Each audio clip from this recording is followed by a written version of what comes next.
G'day guys, and today Shorty and I are going to preview the game which is between the Cats and the Swans, which is at the MCG Friday night on the big stage, matey, and you'll be eventually finding your way there in the car, and we're pretty excited to go along, and it's going to be a massive game, and it goes without saying, mate, winner goes through to the granny. Yeah, no, huge game, mate. It's one of the biggest games of the year, obviously, and yeah, definitely keen to go. It's fallen in nicely, I guess, with the way I'll be able to get to every final. Hopefully this one and another, but yeah, it's a great build-up this time of year. It's just that bit in the air. It's exciting, and finals time is a good time. Yeah, I like it. Must say, I'm pretty nervous of this one.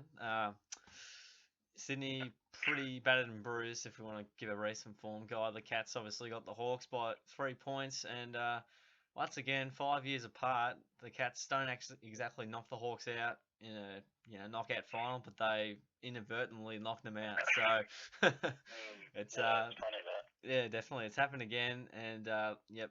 So it was Isaac Smith missing, which helped us immensely, and the Swans they got battered up by the Giants early in week one, and they did what they did against the Crows, as pretty much 95% of people would have expected. So they were hungry, and they generally don't play poorly too often, and especially 2 games in a row, as I often say.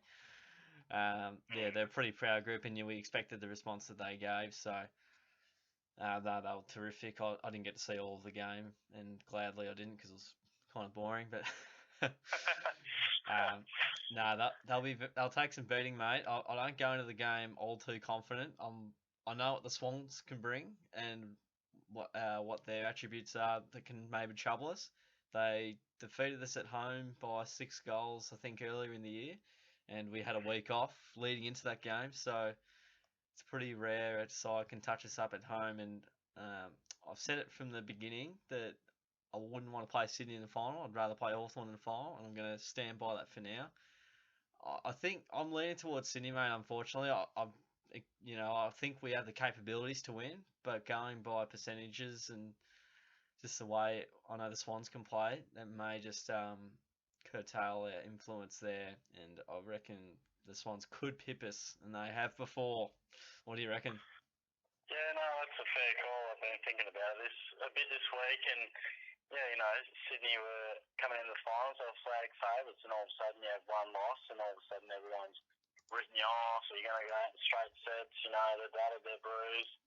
People jump off pretty quickly, but it wasn't that long ago that Sydney, with the all-conquering midfield, with a star-studded forward line and rising stars left, right, and centre, and a renewed back line that was a flag favourite. So I probably envisioned us playing Sydney in a grand final. That's certainly a team that I really thought, gee, Sydney are probably our biggest challenger for this flag. And all of a sudden we'll probably play them a week earlier. So I definitely think, yeah, I share your concerns, no doubt. I mean, I go in maybe slightly more confident than I had thought maybe a few weeks back. I just think it'll probably be, as we've said throughout the year, more dependent on what we bring to the table than what Sydney do, because I do think that it'll be very much dependent on how we handle this bye and how we reflect on our preparation. I mean, it's there for us to win, sort of thing. I mean, we've had the week off. We've been in pretty good form. Injury list is looking good. Theirs isn't. So from that aspect, I feel confident about it. Yep. But as we saw down in Geelong, I mean, they destroyed us. Like, that was a heavy beating on home soil, and it was relatively clinical. So, I mean, I think we'll win purely on the thought that probably fitness-wise, I think we're playing good footy against the Hawks. We should be fresh as a daisy. The Swans have had to work pretty hard to get there, and I don't think they'll be putting out their best lineup, and it's at the G. But yeah, I mean, we know what the Swans can produce. They like to win it on the inside and be tackling hard and have it in close, and they've got a great midfield in there, and they've got a superstar up in the forward line. So I think if they outpoint us there, then we'll be in trouble. But it could be won and lost in the coach's box, as it often can be. If they can get the game on our terms, I definitely think we can beat them Not comfortably, but I certainly feel we'll have their measure. But if it's a game where it's tight, contested, in the clinches, while we've improved in that area, I think Sydney would much rather that than us. I think we'd like to get a bit of space and quick ball movement and take some risks and get our forwards, working one-on-one against their defence, which has proven to be a good team defence, but I think it's susceptible when you look at the individuals. So, it's a preliminary final, mate. It can go either way. I mean, I sit here reasonably confident, but as any supporter should, 1 week out from, some of the biggest stuff of the year, you have to have a reasonable amount of concern. So, 2 good sides will hit it out, and yeah, it's as simple to say as whichever team can get on their terms for longest, they'll win. Yeah, it generally goes that way, and pretty well summed up, mate. Looking back to the way we played last time and the way Adelaide played, I felt there was maybe slight similarities there. Like, I felt we keep the ball long a lot, and we did last week against the other week against the Hawks, and I think the Swans were able to. They were really well equipped to negate that kick with players peeling off like Rampy, for example, and nothing Nick Smith does very often. And you got Mills and Aliir. Yeah, he's been amazing. What a find for Sydney. He's been simply terrific. So those guys just they're great one-on-one, and they're great peeling off as well and reading the play. And Grundy's been really good this year. He's reinvented himself somehow. So look, no, those parts concern me. We can bomb it long and high a little bit, and I think Sydney's defence expects that.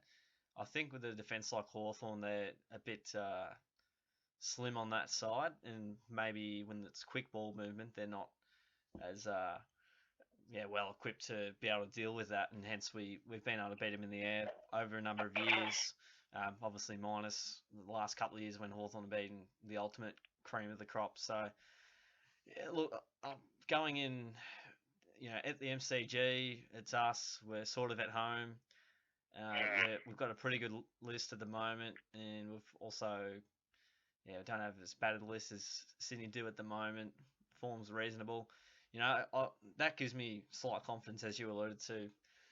Yeah, I think it may be more so one on the way the game's played, more so than personnel, but we'll see what happens there, mate. Sometimes it's, you can have a few too many out that, just really impact your ability to execute the game plan you want to execute. So, look, that will be a very honest game, and Sydney love the contested footy, as you said.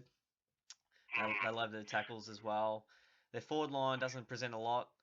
Like, you've got Buddy, you've got Heaney, and then Papley, and then you sort of look, if we can negate a couple of their key forwards there, or at least their key goal scorers, obviously you give yourself a huge chance, and you give our defence is pretty solid.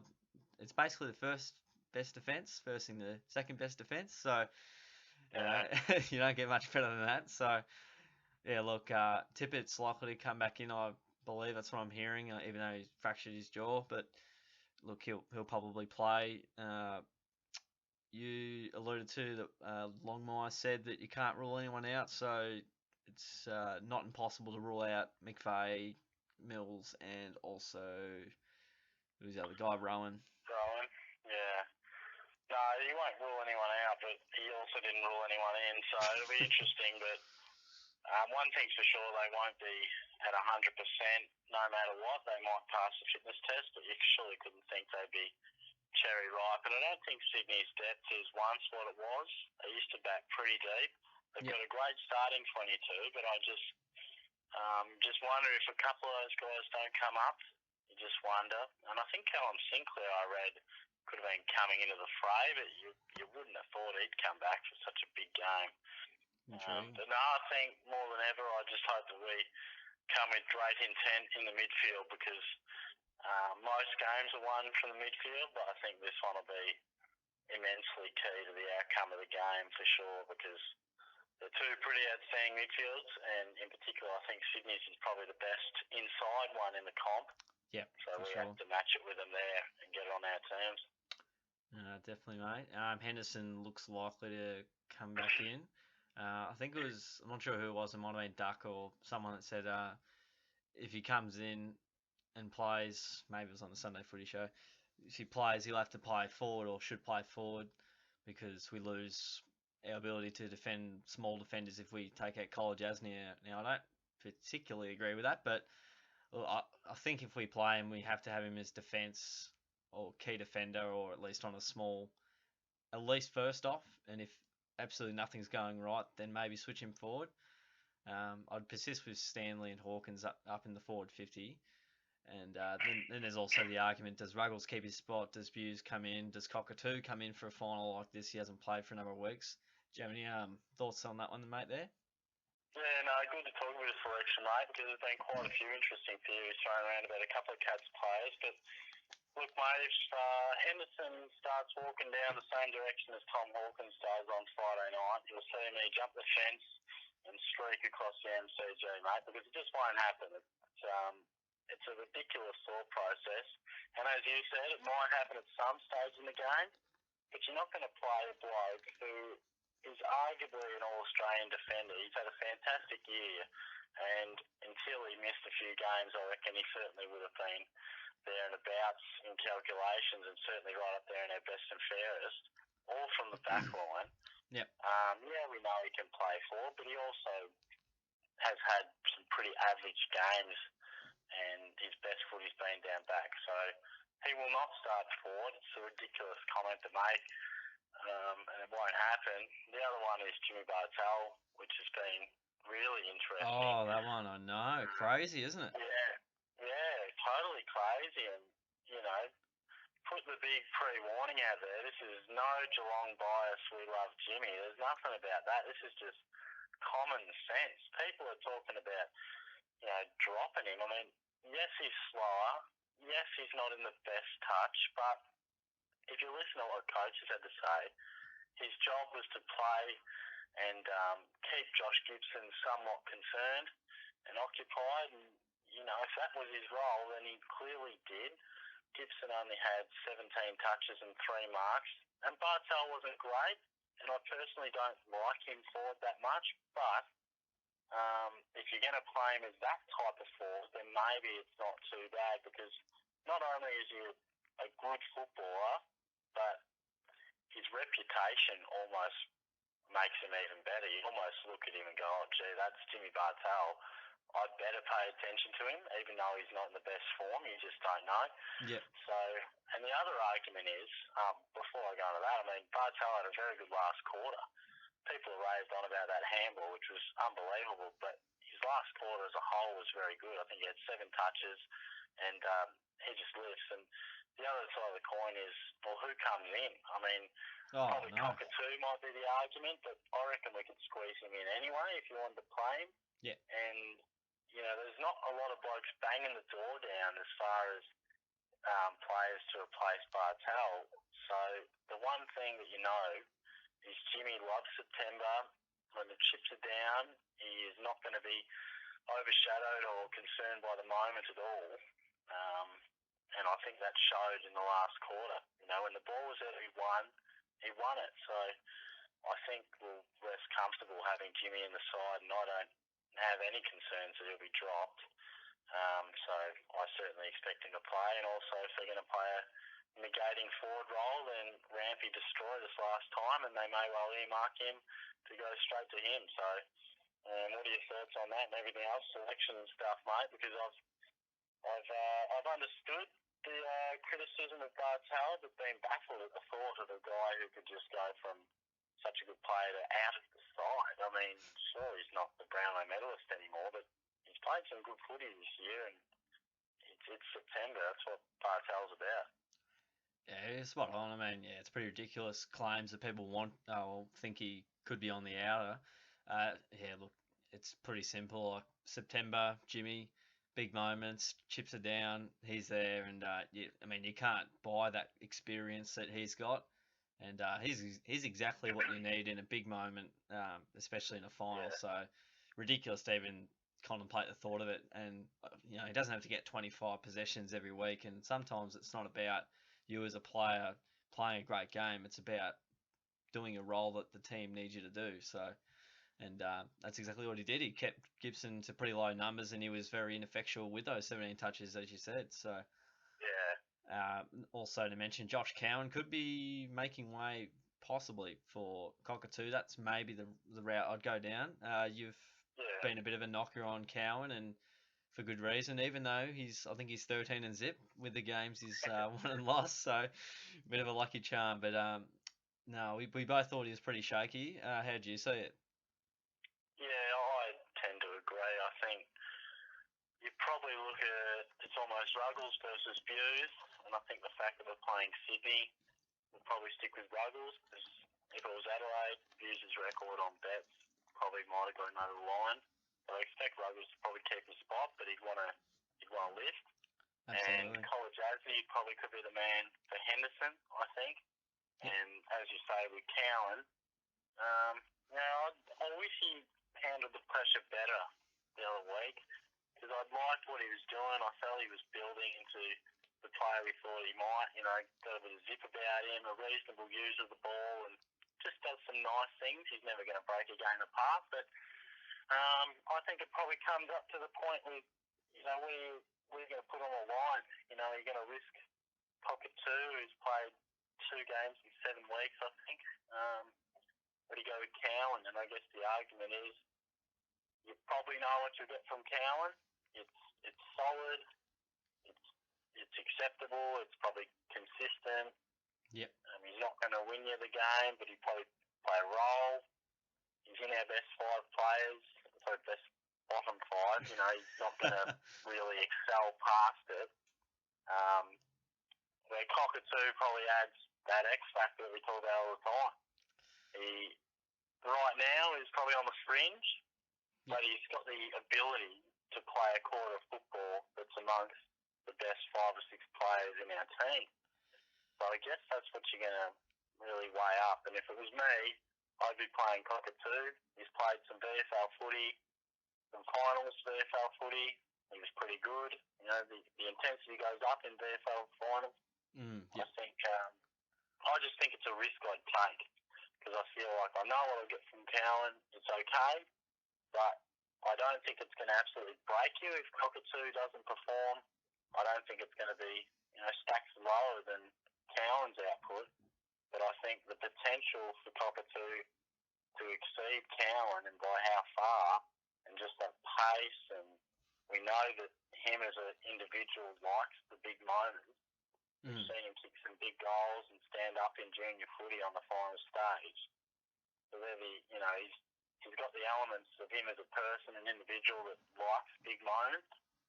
So I would be going with him just for that flair, and I don't feel that even if he had a quiet one, it would absolutely break you. So I feel the reward outweighs the risk.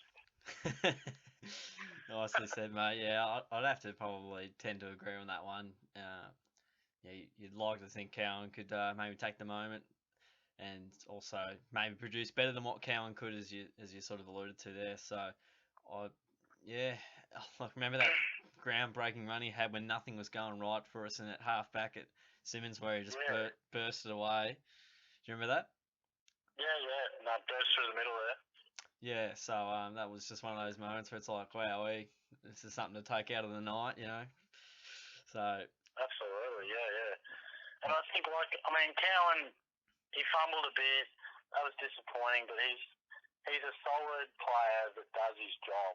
But I think I would be tempted to just take that gamble on Cockatoo. We took him high, we scouted him, we took him at pick 10 or whatever it was, which was somewhat of a surprise. Put him in there. Put him in and see what he can do, because I wouldn't be surprised if he has even 5 or 10 minutes of footy, or kicks a crucial goal, or does something special. There'll be plenty of times where you go, come on, Nicole, what are you doing? But there could be also moments where he tears it apart for 5 or 10 minutes. So I would be taking that little gamble. Shorty wants to take the risk. Supercoach Shorty says, bring in Nikiah. I would, mate. He's exciting. And get Josh Cowan the hell out of there. So, Yeah, looking at sort of a few matchups, you'd expect Lonergan to take Franklin as he normally does, and he keeps him pretty quiet most of the time too. He's had a great record over the years, so I like what Yeah, he does 5 there. goals in his last 5 games on Monaghan, so Perfect. pretty good. Put Lonergan on him, and that'll be fine. And Harry Taylor, I don't know who he'll even go near. It's going to be interesting because I do feel like they've got a few smalls, with McGlynn and Papley and a few other guys. So if Tipper plays forward, which is possible, I think he'll pinch hit. Taylor might take him at times. But again, as we often say, it's not so much who you're being matched up on, but the pressure from the midfield and the defense, team defense coming back is sort of a big factor as to how damaging those matchups are. So, and you'd expect Grundy to go to Hawkins. Is that what happened last time? Was it Grundy or Rampy? Yeah, I think it was, and I reckon Alir even at times either chimed in or was on him from memory. But Oh, that's right. And he played on Mitch Clark too as well. So yeah, we're going back now, mate, aren't we? Yeah, absolutely. So I think with those outs for Sydney, it would certainly put it in our favour potentially. I'll go in worried, concerned, but optimistic that if we play our best footy, the Swans have a few outs. We're at the MCG. It's a good night. I think we're a good chance to win, but by no means am I confident we'll win.